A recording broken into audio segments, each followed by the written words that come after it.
Hey guys, it's Daryl. It's Monday morning still. I promised myself that I wouldn't flood my channel with videos, so this is absolutely the last. I don't even know if I'll still post it Monday. Maybe I'll wait till Tuesday to post it. I saw the Graham Foundation speaking up about Trump not being a Christian, and I applaud them. From what I've seen, before he took office, after he took office, all of his actions, his demeanor, his character, his personality, I don't see one single Christian value or aspect in his personality whatsoever. Of course, on Fox News, I was watching this morning, and I see some, I think I saw Graham's son sticking up for Trump. I saw a couple other pastors of evangelical foundations saying how he's done more to promote Christian values and free people across the world than any other president. To this, I say bullshit. Plain and simple. From what I see, Trump's about persecution, about exclusion. He's the poster boy for the seven deadly sins. I can't name them all off the top of my head. I'm not gonna, you guys can look them up. Sloth, greed, envy, jealousy, lust, all those. Trump, those are basic Trump characteristics. So this is the one thing I wanted to talk about. This pastor goes on to say about the stuff, judge the fruit not by the vine but by the root, or some saying like that. He's saying that we shouldn't judge him by his past, by grabbing pussy, by banging or by banging Stormy Daniels, or that we should just forgive and forget that. Okay, how about this? These are the things that I'll tell you, as a born again Christian, as a believer in Jesus and God, what bothers me about Trump. Number one, mocking the handicapped guys. I know all you Trump supporters are going, oh, you're going to bring that up again. Yes, I'm going to bring that up again.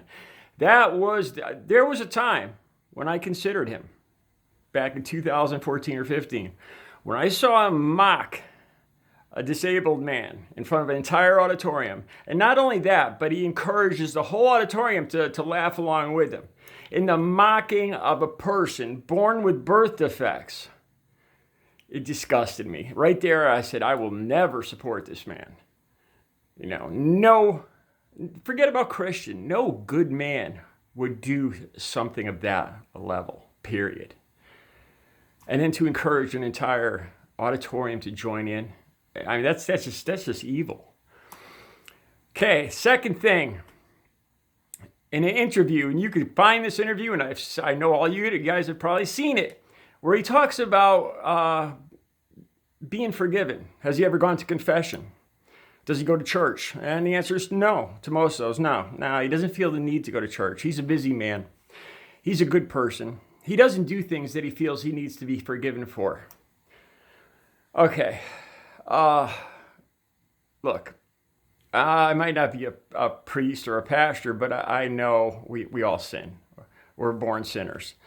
For him to say, that for him to put himself up on a pedestal like that and say he doesn't need to be forgiven and all that just is the one thing too. Is if he sinned in his past, then according to Christians, he just needs to be forgiven, to go to confession, or just to feel remorse and ask for forgiveness. That's it, and he'll be forgiven for all the stuff he did, the pussy grabbing and all that.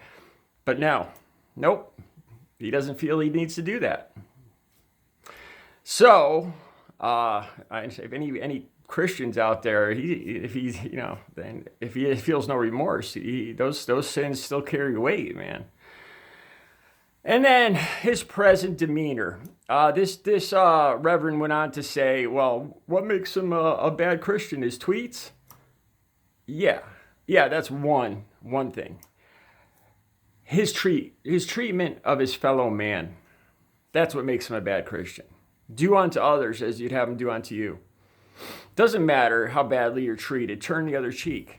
This stuff where he gives nicknames, childish nicknames, to every single person where he tears into every single person that's ever said a critical word about him, mocking people. The terrible things he said about, look, Rosie O'Donnell is I'm not a fan of her, but still, the stuff he said about her being a dog, come on. That's no Christian. That's no freaking Christian there. Stop it. Stop it. Just freaking stop it. Just because he's trying to get votes by towing the anti-abortion line doesn't, that's the only reason you guys love him. Let's be honest. Because he's anti, because he wants the votes from the evangelicals.